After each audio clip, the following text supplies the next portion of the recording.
I guess most of my paper puns have been beaten to a pulp, so I guess that means it's time for architecture, coffee, and ink.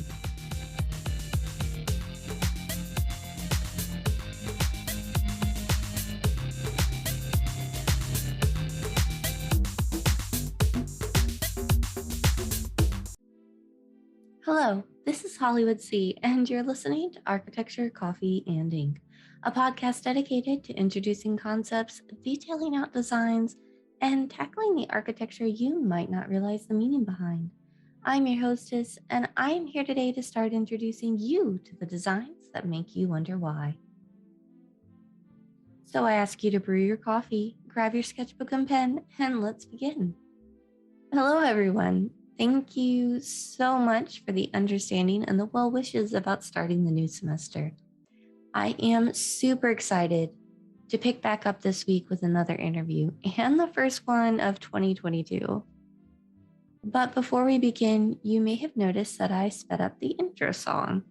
Some of you thought it was too long and some thought it was too short. So I have decided that I will be using the shorter intro song from now on and keep the full-length song at the end of the episode like normal. This way, everybody wins.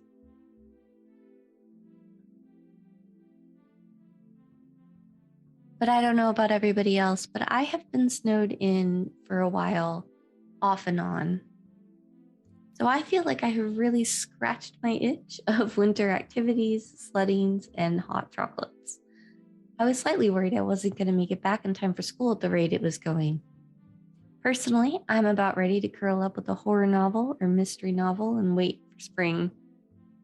I'm enjoying that sleepy, curled up, contented feeling in front of the fire on a lazy morning just a wee bit too much. It's time to shock me with a nice dose of deadlines and mysteries, interviews, and heated conversations over coffee. So I think that school has managed to start back up right in time. I can always tell when I need to reel myself back into the real world based on how incredibly flowery my writing gets. I am admittedly an extremely flowery speaker and writer in general, but once I start trying to rewrite screenplays, it's time to cut me off. But before we begin, I again want to ask everyone today that you send a kind thought, good karma, prayer, positive vibe, well wishes to those who are/were affected this past few weeks in Tonga, where the volcano erupted. I am going to be posting an article about relief efforts on both the Facebook page and group, so please check that out if you are able or wanting to get involved. There is several different organizations and various ways to help, or you can check with your local government and see if there is a local response effort as well. I know that Australia, New Zealand, and UNICEF have been leading several different efforts.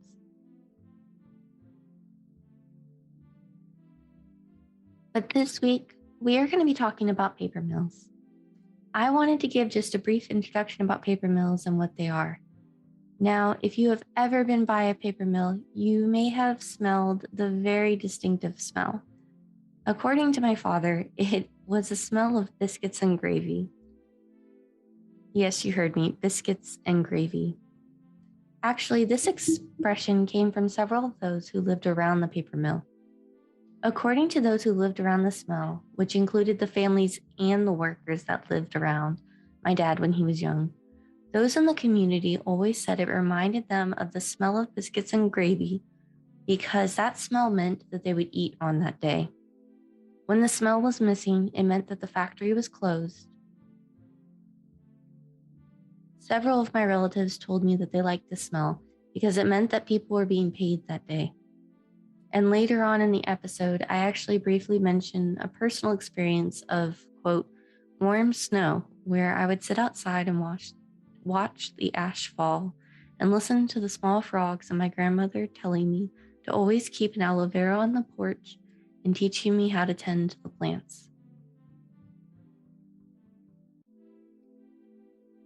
Now, I'm fully aware that this is a very controversial topic, due in no small part to the environmental effects, including the falling ash that I now know isn't as innocent as my childhood memories remember. But with companies that focus on giving back to the community and moving into recyclable fibers, we need to understand, as both architects and individuals, the entire effects of industries, both on the environmental and the social economical effects. I personally have had more lecture time devoted to the TVA, which is the Tennessee Valley Authority, and other industries. But as I started the new semester, I wanted to start diving into the topic of social architects and social architecture, and what better way than to speak with an expert? Instead of devoting a lot of time in the beginning to discussing paper mills the way I normally do, with a lot of the history and the facts, I'm going to just let the expert talk, and then if needed, do a follow-up episode. But at its basic form, a paper mill is a factory devoted to making paper, which can include everything from toilet paper, stationery, cardboard, depending upon the individual location and the needs of the communities and the resources. But without further ado, please enjoy the interview. All right, and now I'm really excited to welcome Gage Manuel onto the show today. So Gage got a degree in chemical engineering back in 2016, where he was actually back in our class with me and Rachel, my previous guest, in different departments, obviously. But he has covered everything from internships and co-ops and to his current role in lead process engineer. So welcome to the show, first and foremost. Thank you for coming on today. Yeah, thanks for having me. First, can you just tell us a little bit more about what exactly do you do, and just kind of an overview of the aspects of your daily job? Okay, so lead process engineer can, I work in the paper industry, and that can be, if you see 10 different process engineers for 10 different companies, there's probably some differences between all of them. But a lot of what I do is, we make tissue and towels, that you use every day in your life. And the manufacturing process for that, I'm the technical lead for that in my area. So if there's any issues that we have, on a day-to-day process-wise basis, then I am in charge of, making sure that we troubleshoot and resolve those issues. Logistically, I have a lot of responsibilities in making sure that, we get the plant that I work at specifically is recycled fiber. So we get a lot of, office waste or waste from plants that make Chick-fil-A boxes and stuff like that. And that we take all those trimmings and clippings that we get from them and turn them into the toilet paper and paper towels that you use. So making sure that we get those kind of waste fibers back in to where we could make pulp out of them and turn them back into tissue paper. It takes a lot of logistics to do that. Making sure you have the trucking, especially in today's atmosphere with COVID. Do a lot of outlook planning and looking forward to the future, making sure that, we are planning ahead for the demand, whether it be higher or lower for the coming years. And, what does our process need to look like in order to support that? And also do a lot of improvement initiatives, any kind of projects that go on inside of our mill that require some technical engineering support. Usually I have the lead on those, especially in my department that I work in. The department I work in specifically is what we call fiber, and that is taking that waste paper and turning it into usable stock or pulp, if you want to call it, that is sent to the paper machines. Before this process engineering role, I worked at a facility that made container board, or the shipping boxes that you use, cardboard boxes that you get from Amazon or FedEx that you see every day. And I was a foreman. I worked on the paper machines there. So I have a good bit of experience throughout most of the roles in a paper mill. So, do you feel that your undergrad helped you move into that, or was that something that you were already interested in before going through the job process? Well, to be honest, so you talked about my internships. One of them was an internship action at a tissue mill. I didn't have a lot of exposure to the actual paper making process at that point. And then one of my major co-ops was at a plant that made paint pigment. So before going into my first job at a paper mill, I really didn't have a lot of exposure or really know what I was getting into. That's kind of my experience with chemical engineering as a whole. My uncle is a chemical engineer, and I was like, well, I like math and I like science, so maybe I'll just go into that. And it just happened to be coming out of the job market for a chemical engineer. While there's many opportunities, it's hard to get in the door sometimes. So you find a really good offer like I did on my first job. You just take it, you dive into it. So to answer your question, no, I did not have a lot of exposure to paper making before going into it.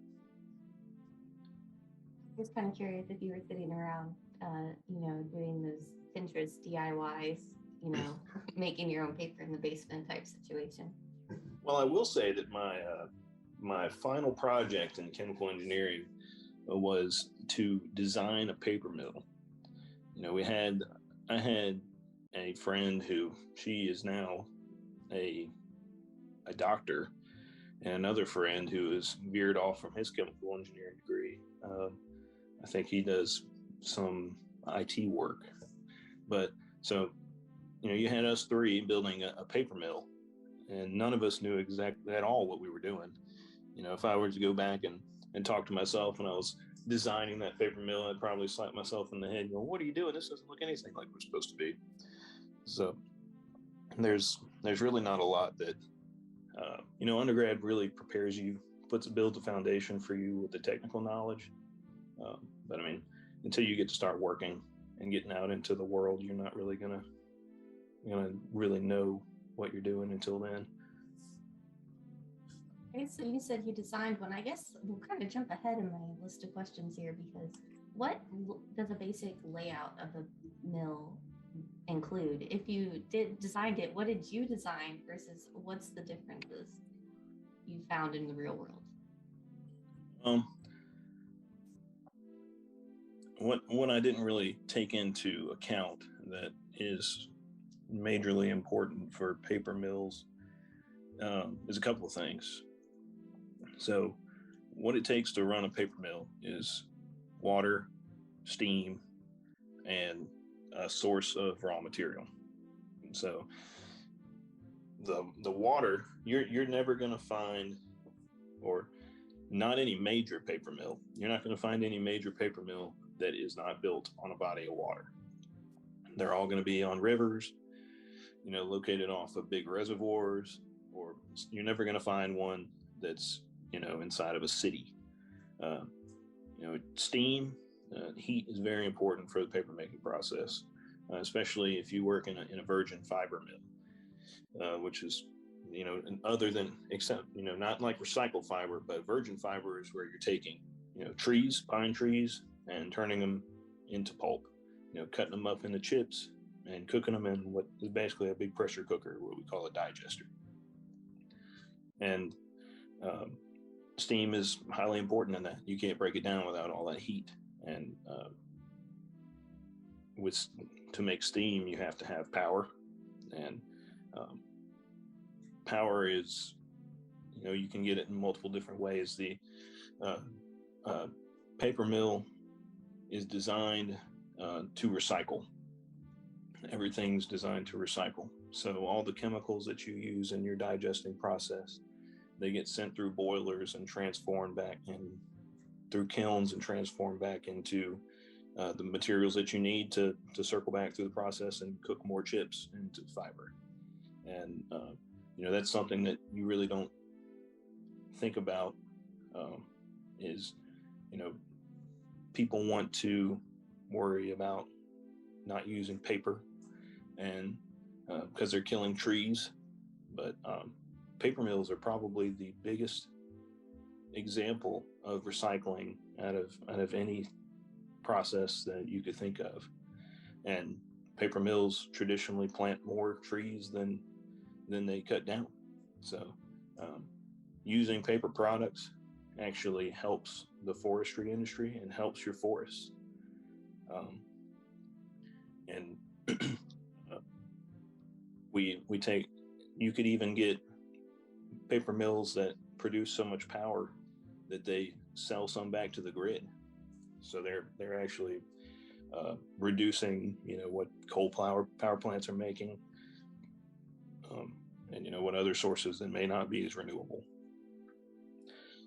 So I covered water, covered steam, raw materials. I touched on it a little bit with the forestry industry.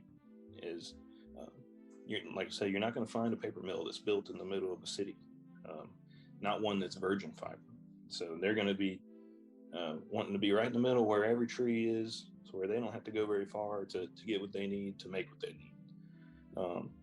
The recycle plant that I work for now, it's not really, it is in a city. It's off of a body of water, but it's not, we don't need the virgin fiber as much as we need recycled fiber.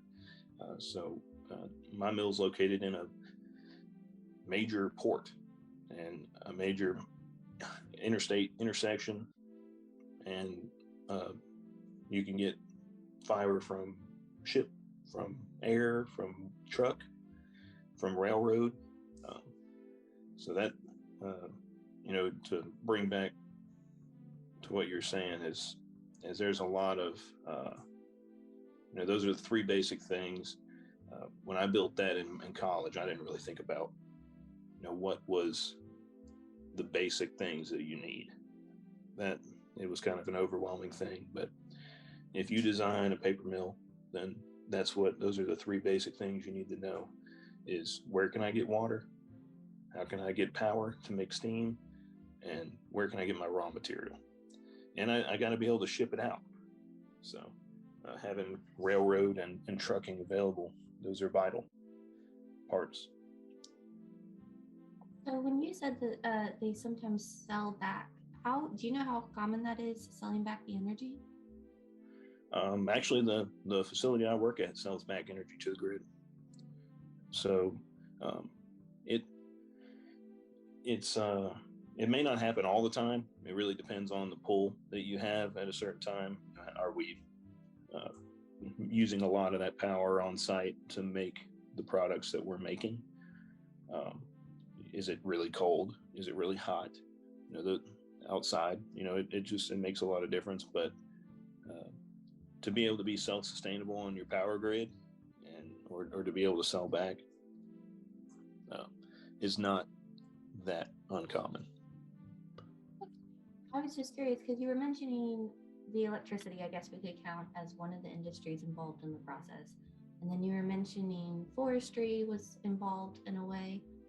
Was there any others that you feel like really affect the overall process of paper making? Like, I'm not sure if our listeners know a lot about the process involved. let me scale it back so you can make it a little more understandable. So I'll go with the one that I work at now. It's recycled fiber. So we get bales.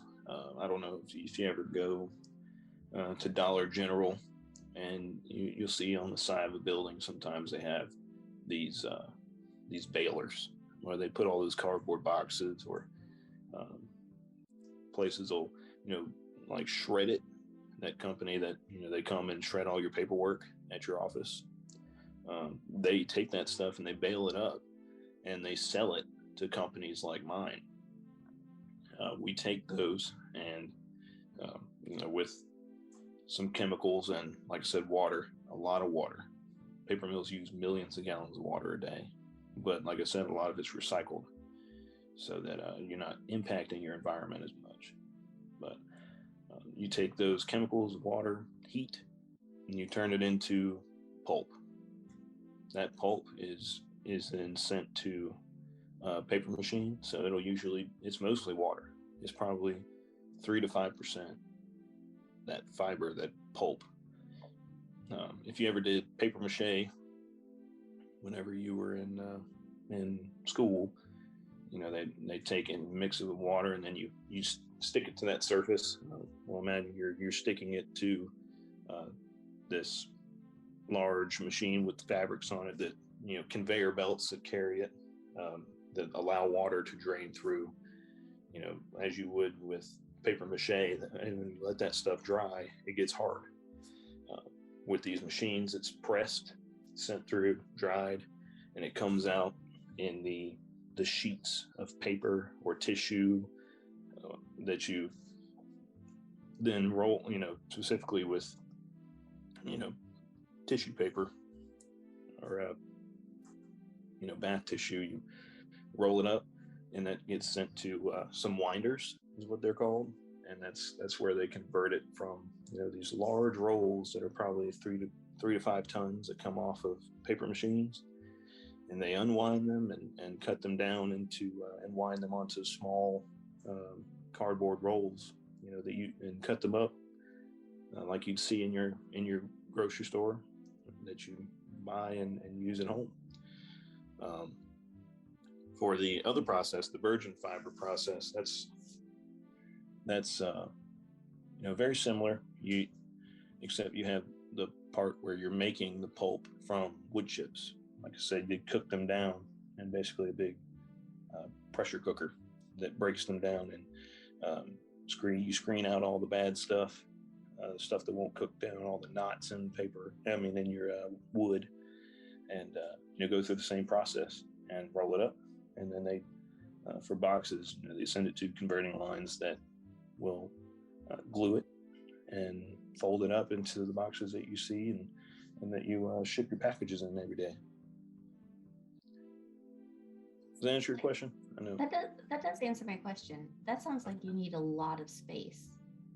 Oh yes, you need huge amounts of space. The machine that I was on at the first, at the container board mill, which container board is for the cardboard boxes, that machine was probably about a football field long. So this is not small equipment. It's dangerous. There's a lot of safety aspects that go into it, to make sure that everything's fast moving.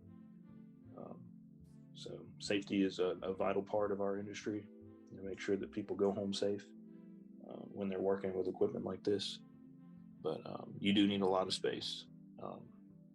The mill that I'm at now used to be a virgin fiber mill and make their own pulp. They've since torn a lot of that equipment down that fed all the several paper machines that we have. And there's just huge swaths of empty space that we have at this facility. So it takes large amounts of space. So can you reuse this?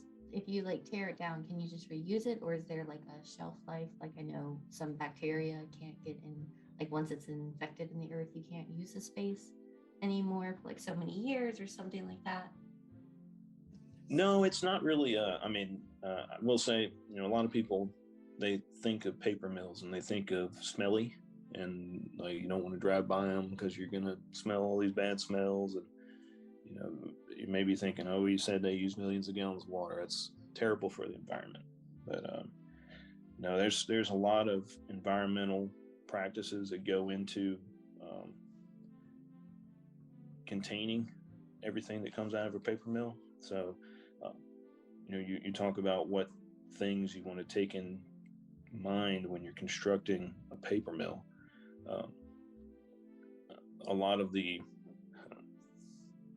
every building that has some kind of process going on, it's going to be contained.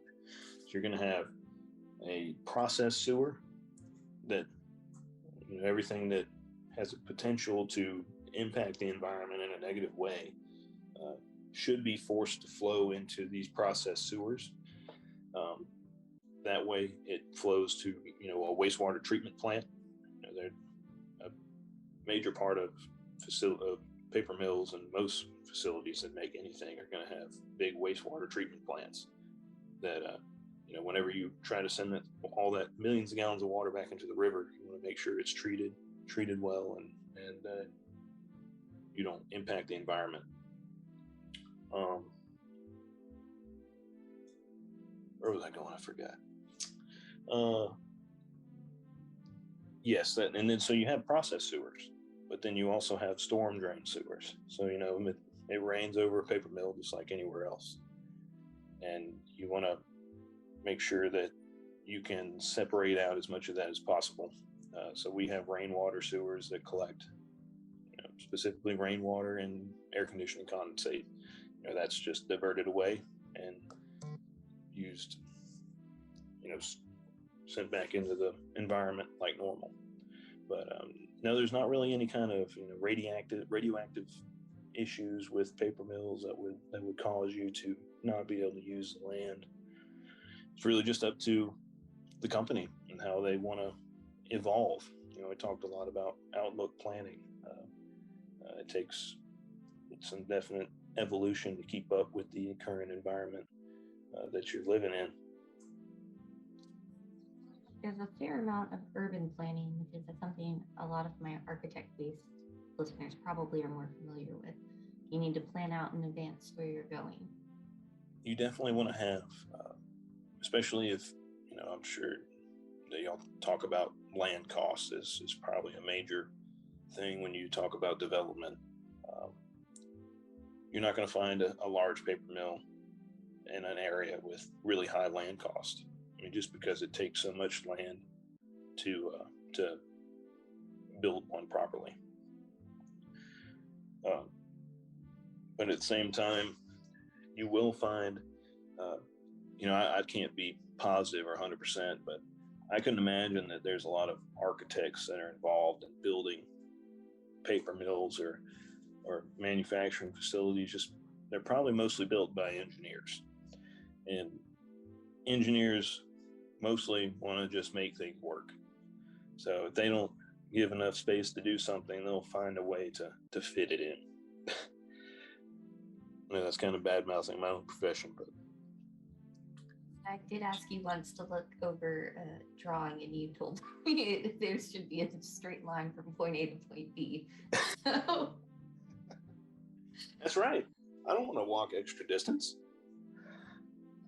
So I guess given that, I would have to say my next question is, if it was designed by an architect, and if you had the chance to sit down over a cup of coffee, is there any shortcomings or anything in particular you would want to make sure that they knew about if they were going to design? Or maybe for our students who listen, I know we have a couple still in school listening, that if they got the chance, what would they need to do?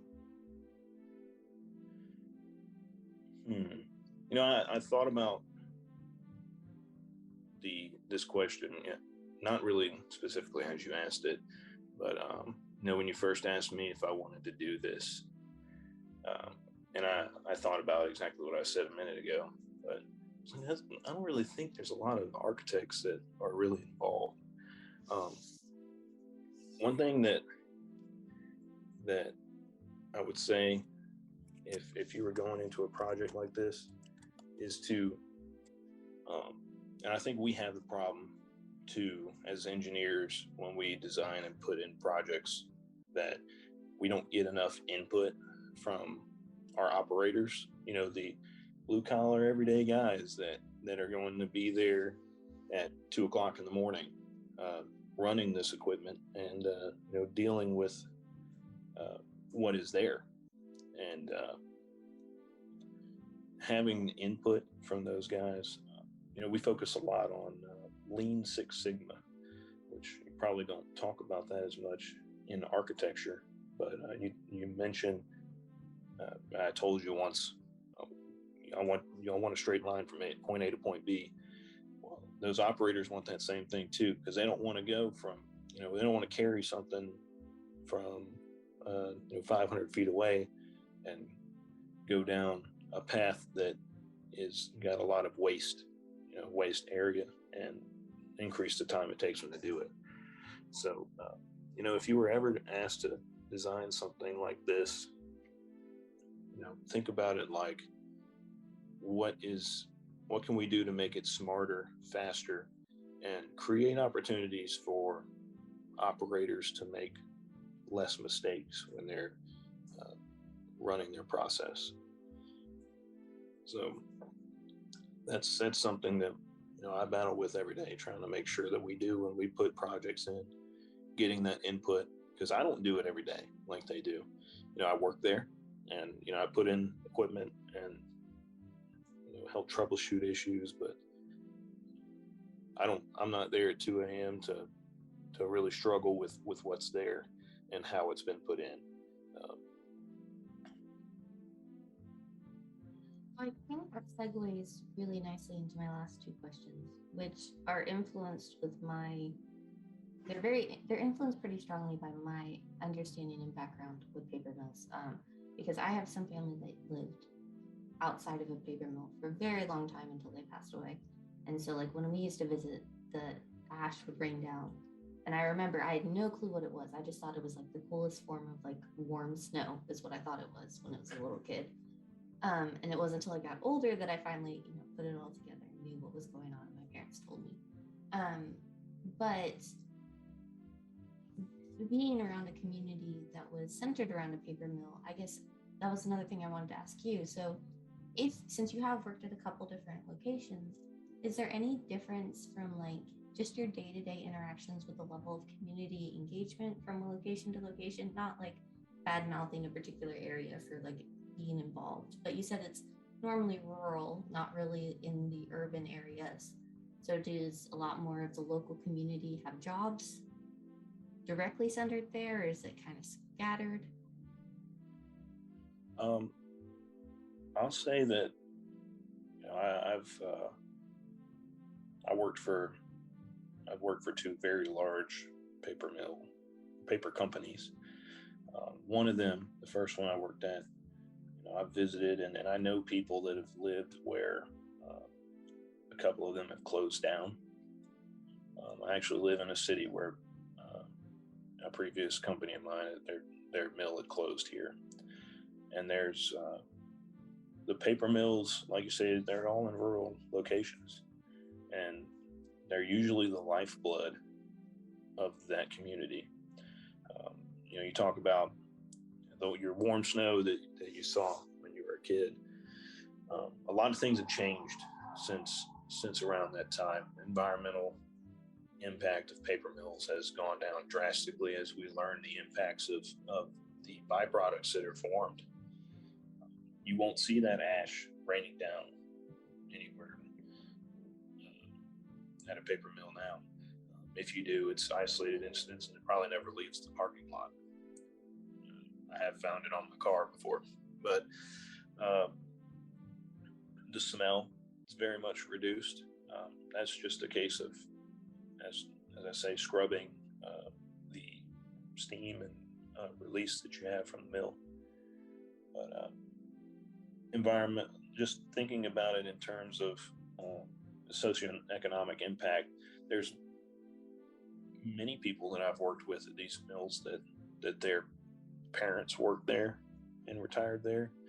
Their grandparents have worked there and retired there. These paper mills have been feeding these families for generations.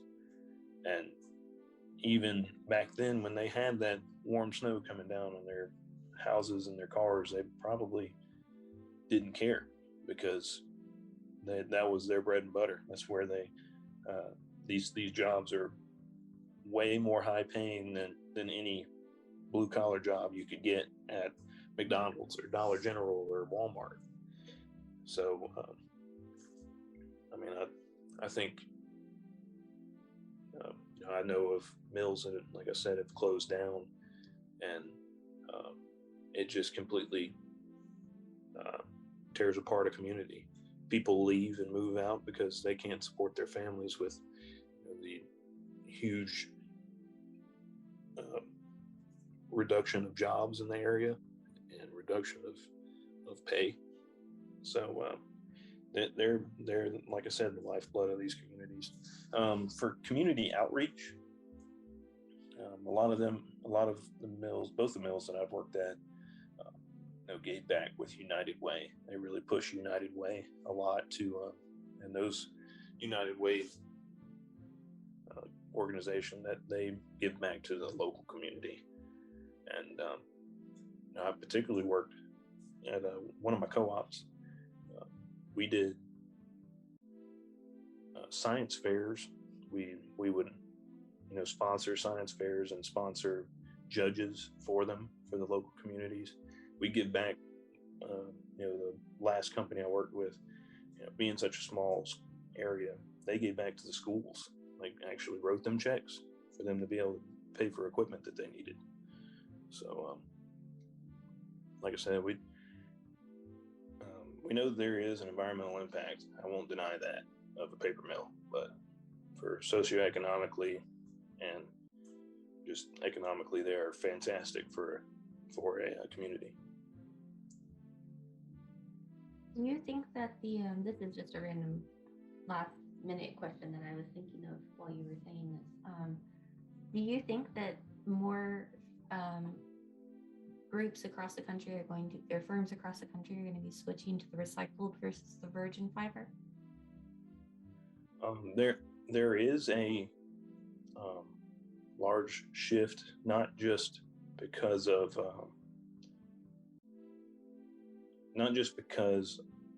it seems more ethical, but because of the price.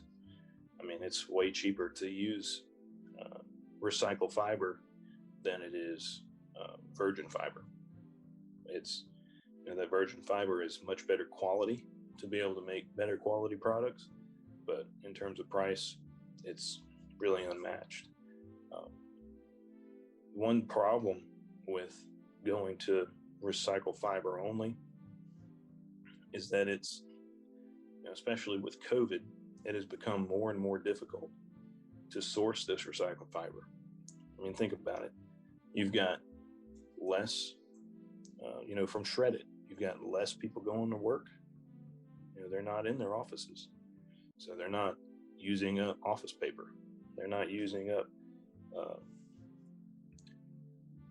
the normal materials that they normally use that, we live off of at a recycled mill to be able to purchase and make more product out of. So, there is a shift. I mean, there's definitely, the more recycled fiber you can use, the better. There's going to be a limit just based on consumer usage. I never really thought about how COVID would impact your day-to-day, especially with operating machinery, because we speak about mills and we think of lots of space and a lot of area just for any industry when you're processing something. But I imagine even though you probably do have a lot of safety requirements for masks with the chemicals and things, I imagine that would still make it more difficult to man the equipment with enough people and spacing and things like that. Well, absolutely. I mean, there's, this equipment is not, you can't just come off the street and know how to run it. So, with people being out for COVID or, which happens, you can be as safe as you can want to be, but there's going to be people that, contract COVID and they're out quarantining, and, you fall short. We've had equipment that we can't run that night or that day because we just don't have the manpower for it. So it's definitely impacted us in more ways than one. I feel like I need to apologize. One of my listeners told me they'd only stay listening and left as long as I didn't mention COVID at all. So I guess I just lost them. I'm sorry. Oh, I ruined that, didn't I? We did. I mean, I'm sorry. It's just there's not really anything that it hasn't impacted. So it's hard to say that. It's hard to go through something, a conversation like this and not mention it. I think balancing the realities and then like the ideals, like obviously we would love to have, nothing but completely 100% recycled, no trees cut down ever in the entirety of life. But then we also have to balance, like you were saying, the economics, people who've been, like, their entire families depend upon the mills. Like, you can't just shut them all down and throw them all away immediately without creating a giant void in job, employment, and opportunities. And don't forget, like I said, these the wood that is harvested for these processes they're farmed, basically. I mean, these people own these. It's not, we're not going to the rainforest and removing the home from this toucan. We're cutting down mostly southern pine. You see a lot of these mills are located in the southeast. um, there's plenty of them in Tennessee that there's a lot of pine trees, and that's the best source of material for virgin fiber that you can use. So and every tree that we cut down, it's not just clearing the land and leaving it. Like I said, it's farmed, so these trees are replanted, and so that this land can be reused. It's not just clear cutting. Okay, well then, thank you so much for joining us today. I really appreciate you taking the time to stop what you're doing and talking it through with us. All right, thank you for your time. Once again, a big thank you to all my listeners. I know I say this every week, but please rate and review.